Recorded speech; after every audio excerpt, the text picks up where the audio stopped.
Roberto Morris, con más de 15 años de trayectoria profesional, se ha desempeñado en el campo de la consultoría en comunicación y asuntos públicos en el sector público, privado e internacional. Ha sido docente en el Instituto Tecnológico de Estudios Superiores de Monterrey y en la Universidad Panamericana. Muchísimas gracias por invitarme a platicar hoy con ustedes. Muchísimas gracias a Alejandro y a todos los organizadores. El tema que vamos a ver hoy es un tema fundamental para cualquier gobierno en funciones, incluso para cualquier campaña política, que es el arte de fijar la agenda pública, local, nacional o incluso a nivel mundial. Es un dicho que me gusta mucho. La prensa quizás no sea tan eficiente en decirle a la gente cómo pensar, pero es extraordinariamente buena en decirle a la gente sobre qué opinar. En esa manera en que nosotros, como consultores, como políticos, como gobernantes, tenemos la capacidad de imponer la agenda pública, de controlar la conversación, nuestro capital político y por ende nuestra opinión pública va a siempre salir beneficiado, ¿no? Para dar un ejemplo de este punto, ahorita lo que vamos a ver es un análisis de medios impresos y electrónicos del presidente Peña Nieto del 1 de agosto del 2015 al 31 de enero del 2016. Lo que están viendo aquí es el total de cobertura.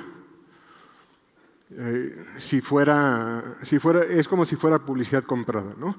Una nota, cobertura en televisión, etc. Lo que tiene mucha cobertura. Lo de hasta arriba, el área gris es el porcentaje de notas negativas, el azul fuerte es el porcentaje de notas positivas y lo del medio es neutral. Entonces, realmente, únicamente 2 meses tuvo un déficit de cobertura, o sea que salían más cosas negativas que positivas. Los otros meses, en su mayoría, tenía un saldo positivo y neutral. Sin embargo, esto nunca se reflejó en una opinión pública favorable, ¿no? Es argumentable que el presidente Calderón probablemente tuvo una prensa mucho más en su contra y aún así mantuvo una mejor opinión pública a través de su sexenio, o al contrario, López Obrador probablemente tuvo muchísima más prensa negativa durante muchos años y siempre estuvo arriba a nivel de opinión pública. ¿Y por qué? Porque la cobertura que nosotros logramos realmente es irrelevante si no somos los dueños de la conversación, si no estamos guiando el debate público, si no estamos en todas las mesas de las cenas de todas las familias cada noche cuando están hablando de lo que está pasando en el país. Y para esto hay que fijar una agenda pública. Vamos a ver un ejemplo, ¿no? El doctor Mancera, ex jefe de gobierno del Distrito Federal, y el otro ex jefe de gobierno del Distrito Federal, Marcelo Ebrard. Marcelo salió con 70% de aprobación, la cual le pasó al doctor Mancera, que ganó más o menos con 70% del voto, que es mayor con el cual acaba de ganar Claudia Sheinbaum. Sin embargo, Mancera salió con cerca de 19% de aprobación. Más allá de sus obras y del tema de seguridad, ¿qué es lo que pasó? Marcelo Ebrard siempre ponía el tema de la conversación sobre cuál hablábamos los chilangos, ¿no? Un semestre era aborto. Puede estar o no a favor, pero todos estábamos hablando de aborto. Y luego ya pasó la ley. Matrimonio igualitario, igual, puede estar o no a favor, pero todos lo estábamos discutiendo. Con tus cuates, con cervezas, en la escuela, en el trabajo, ¿no? Bicicletas. Y mentábamos madres de que pinches bicicletas nos están quitando un carril y lo atropelló porque es su culpa, pero todos estaban hablando del tema de movilidad. Entonces, cuando la gente atacaba, no atacaban a Marcelo, atacaban el tema y debatían el tema. ¿Qué es lo que pasa con Miguel Ángel Mancera? Llega, la gente se queja del metro, bueno, le voy a subir un peso al metro. La queja de gente de comunicación, bueno, hoy no circula un día más. Entonces, de pasar a un gobernante con una agenda casi al 100% propositiva, que te iba llevando a través del sexenio a diferentes temas, tuvimos un jefe de gobierno completamente reaccionario y coyuntural. ¿Y cuál era el trasfondo de lo que hacía Marcelo y de lo que hacía Mancera? Marcelo decía, bueno, matrimonio igualitario, pasa la ley, la gente tiene otro derecho. Bicicletas, la gente tiene otra manera de transportarse. ¿No? Aborto, las mujeres tienen una opción.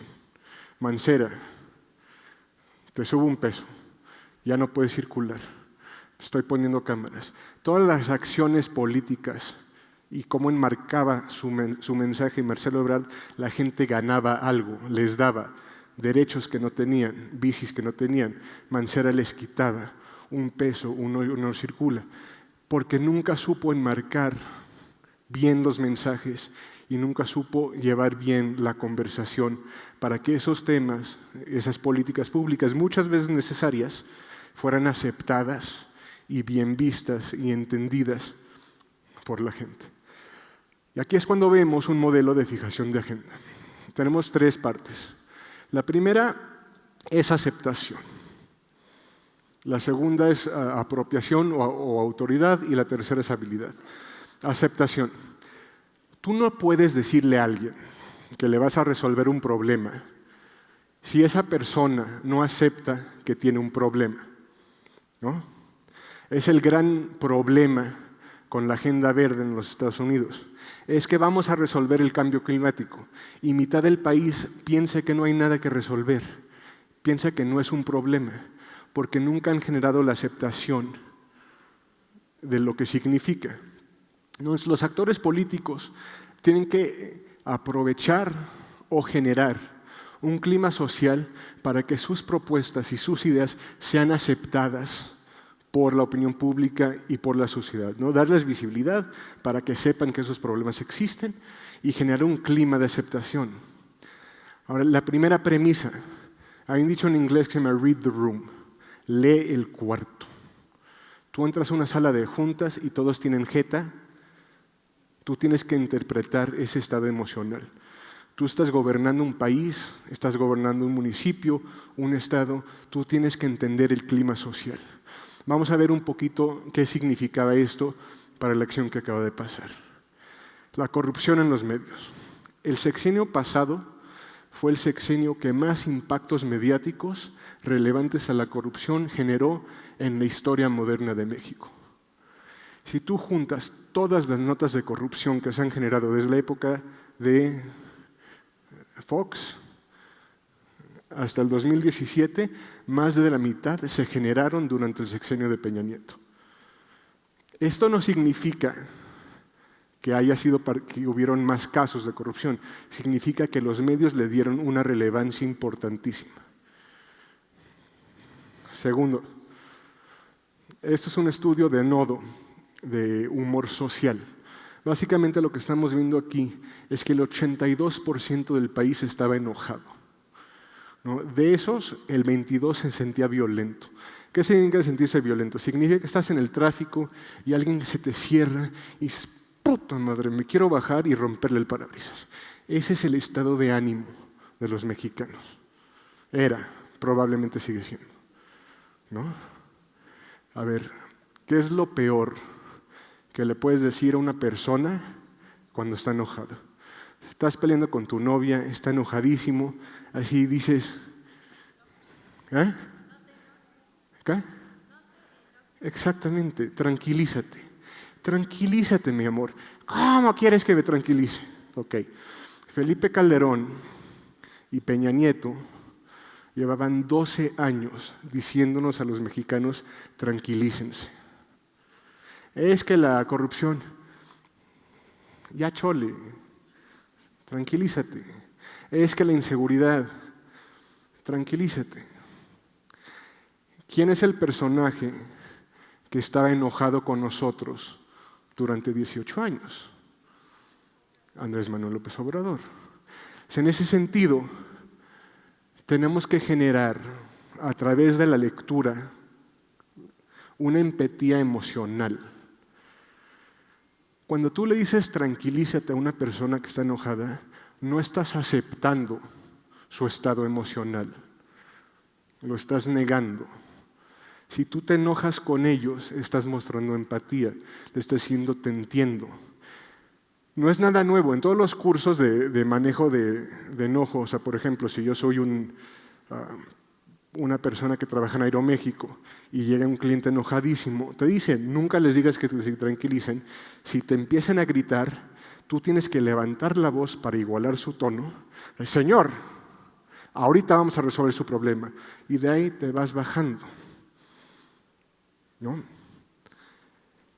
Y a la hora de generar aceptación y fijar una agenda pública, tienes que leer el cuarto y saber cómo se está sintiendo la gente.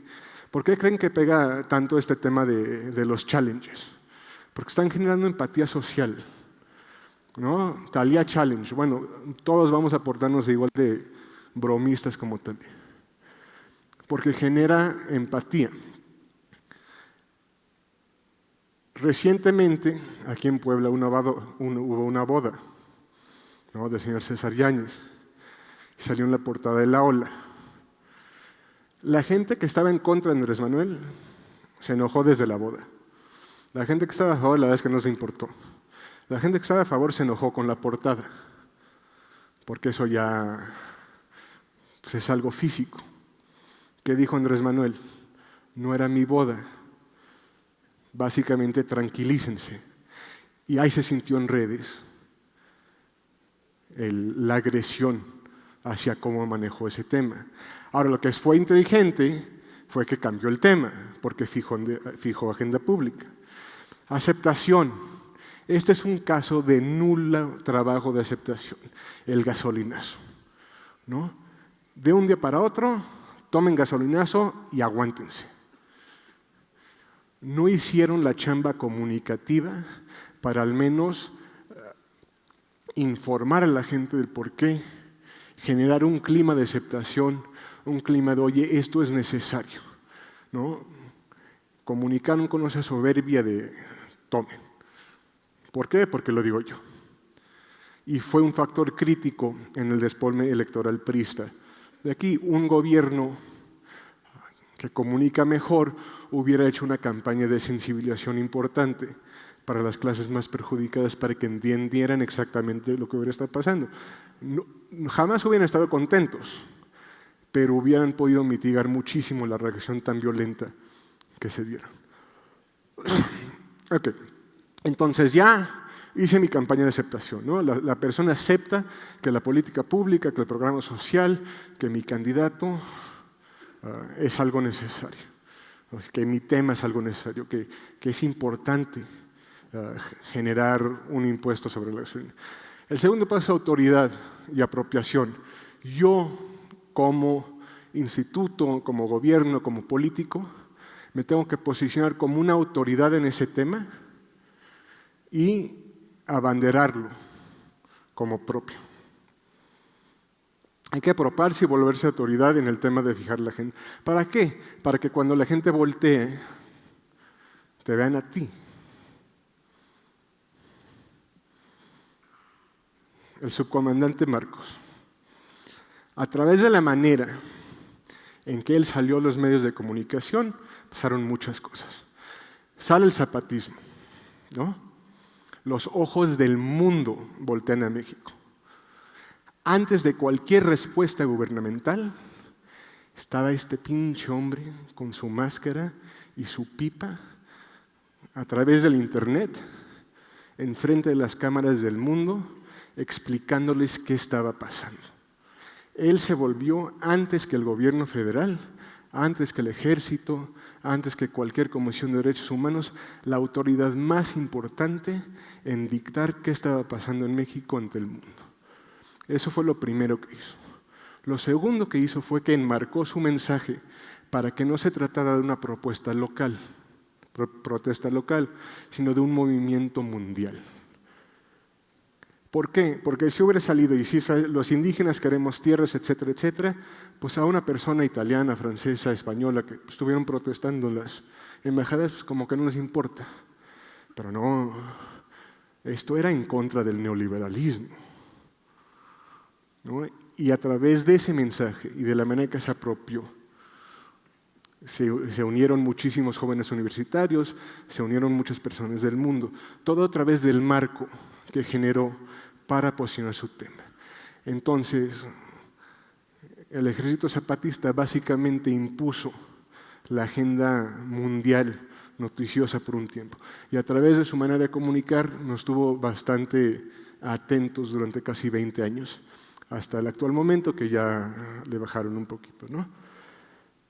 Entonces, a la hora de generar aceptación, tienes que salir y volverte la autoridad para que cuando los medios quieran saber de algo sobre ese tema, sobre esa reforma, sobre una insurrección, te volteen a ti y que seas la primera fuente y la fuente autorizada para dar información y para llevar la conversación. Otra cosa completamente diferente hubiera sido si la fuente hubiera sido el presidente Zedillo o el secretario de la Defensa en su momento, ¿no? Tercer paso, habilidad. De nada nos sirve que la gente acepte nuestro tema y que nos reconozca la autoridad si no piensan, o más bien si no creen que esta institución, este gobierno, este candidato va a poder hacer algo al respecto del problema, ¿no? Por ejemplo,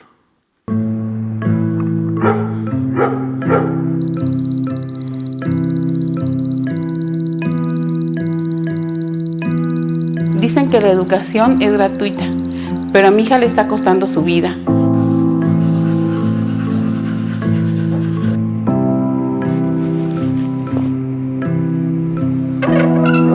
Mi nombre es Italibi Cedillo Silva, estudio biología molecular en la UAM Coajimalpa.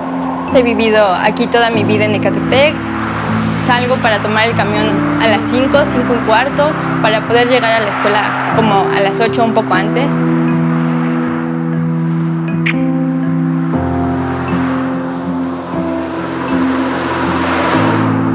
A pesar de todos los obstáculos, pues no he dejado de estudiar y quiero realizarme.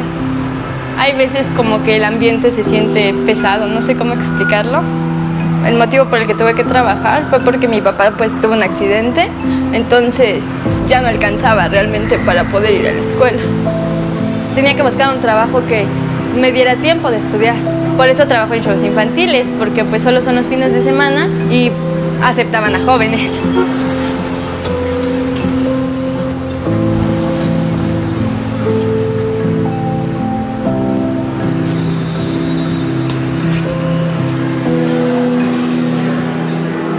Mi mamá siempre me dijo que tenía que sobresalir y que un accidente no tenía que ser el motivo para dejar la escuela. En este momento para mí lo importante es realizarme como profesionista, llegar a cumplir mis metas. Si salgo aproximadamente como a las 5, pues ya aquí llego como a las 9. En lo que normalmente es 1 hora, me hago hasta 3 horas, 4 horas. Al igual que yo, toda mi familia compartimos el mismo punto de vista, que Andrés Manuel es la mejor opción. Creo que eso de las becas es una gran oportunidad para todos, porque hay muchas personas como yo que las necesitamos. Estudiar es la única forma de afrontar la realidad que hay en México. Entonces, es una gran oportunidad que él puede ofrecer ayudando a los jóvenes.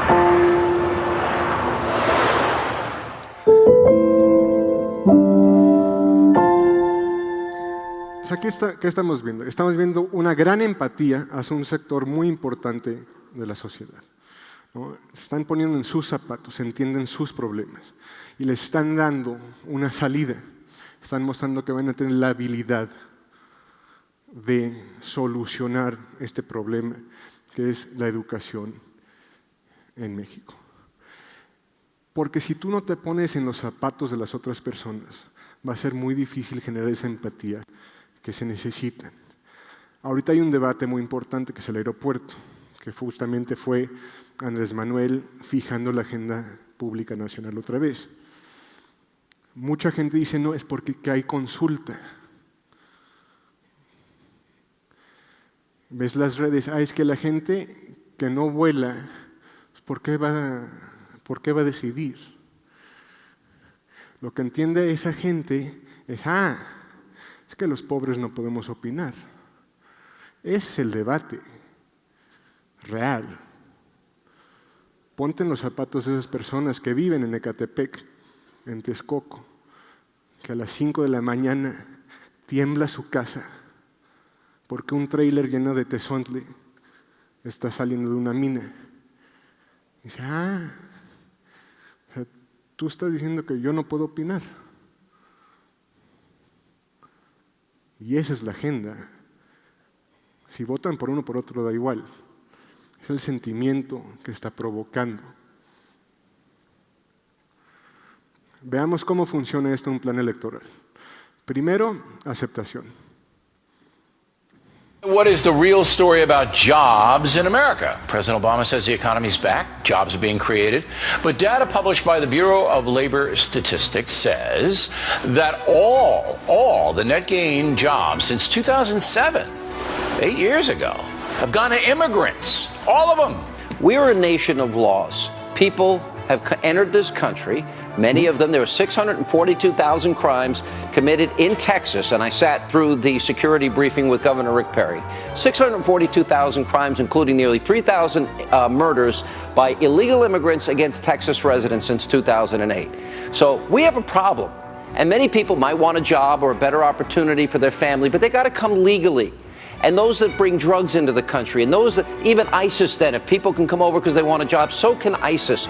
Ann Coulter is here, a conservative commentator, attorney, and author of the new book, Adios, America. Entonces, por años, la prensa estadounidense le está diciendo a la gente que estás perdiendo tu trabajo por los pinches migrantes que están entrando al país. Nadie decía nada. La gente lo aceptaba. When Mexico sends its people, they're not sending their best. They're not sending you. They're not sending you. They're sending people that have lots of problems, and they're bringing those problems with us. They're bringing drugs, they're bringing crime, they're rapists, and some, I assume, are good people. Se aceptaba un problema. Este güey se volvió la autoridad. Oye, ¿qué vas a hacer?